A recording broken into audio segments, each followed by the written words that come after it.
IBAS dorong peternak desa jadi penopang ekosistem pangan program MBG. Panas ekstrim ancam warga sedunia, hasil tani laut ternak bisa turun. Layani bisnis pengiriman hewan ternak, KAI Logistik gandeng Bogantara. 4 inspirasi budaya ayam kampung untuk kelompok ibu desa peluang ekonomi mandiri. Itulah ringkasan berita hari ini, kami akan bacakan berita selengkapnya.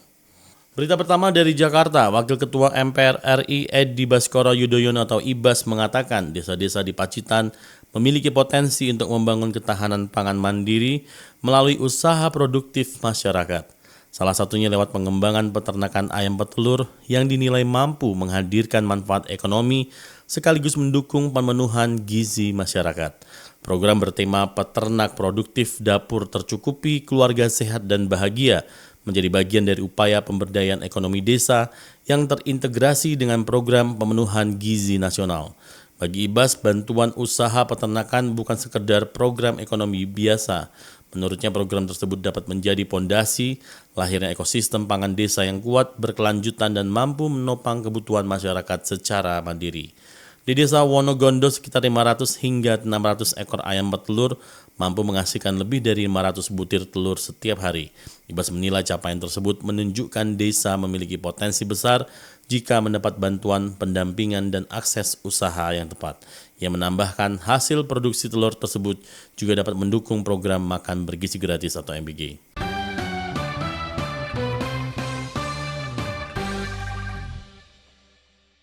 Saya adalah petani ternak sapi. Saya sudah biasa menggunakan produk Eka Farma selama 6 tahun. Produk yang biasa saya gunakan adalah Dokoh. Saya menggunakan produk Eka Farma 2 tahun. Yang saya gunakan mineral kambing. Saya menggunakan produk Eka Farma yaitu Dokoh. Sudah 5 tahun saya gunakan. Produk Eka Farma memang cocok untuk Indonesia.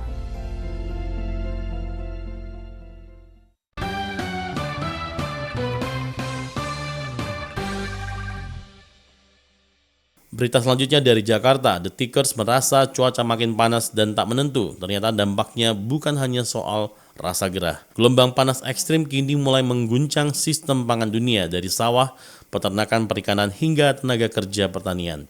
Jika terus berlanjut, ancamannya bisa berujung pada turunnya produksi makanan global. Berdasarkan laporan bersama Food and Agriculture Organization (FAO) of the United Nations dan World Meteorological Organization atau WMO berjudul Extreme Heat and Agriculture 2026, lebih dari 1 miliar orang saat ini terdampak panas ekstrim.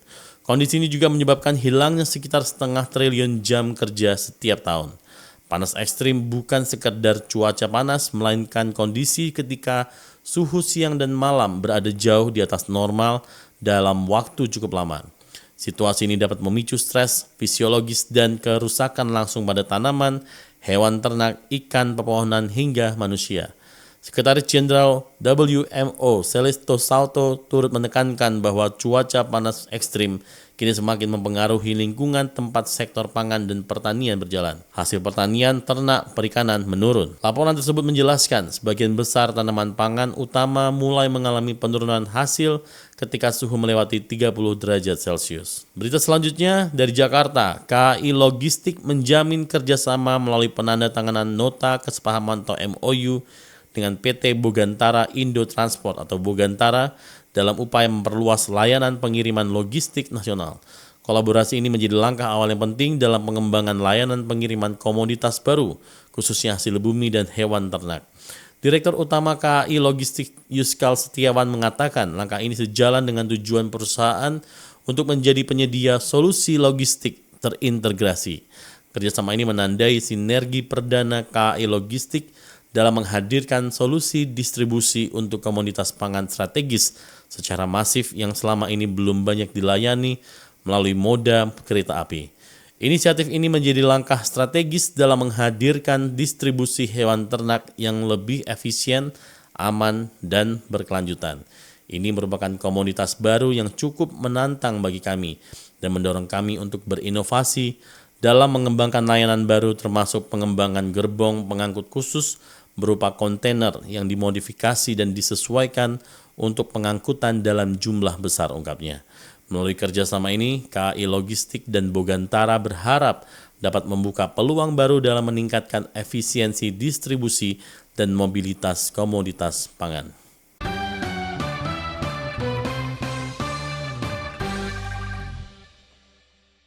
Saya adalah petani ternak sapi.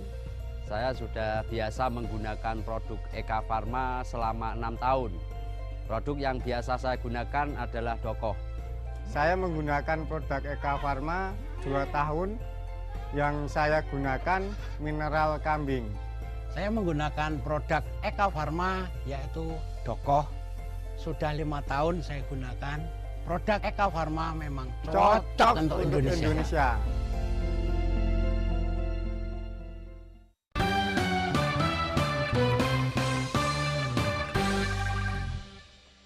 Berita terakhir dari liputan6.com, Jakarta memberitakan pemberdayaan ekonomi di tingkat desa menjadi salah satu pilar utama dalam meningkatkan kesejahteraan masyarakat. Salah satu sektor menawarkan potensi besar adalah peternakan, khususnya budidaya ayam kampung.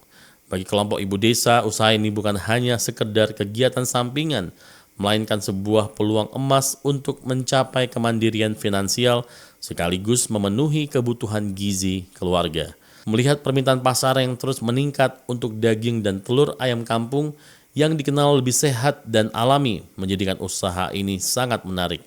Oleh karena itu penting untuk menyediakan inspirasi budidaya ayam kampung untuk kelompok ibu desa yang tidak hanya menguntungkan, tetapi juga dapat diterapkan secara jangka panjang.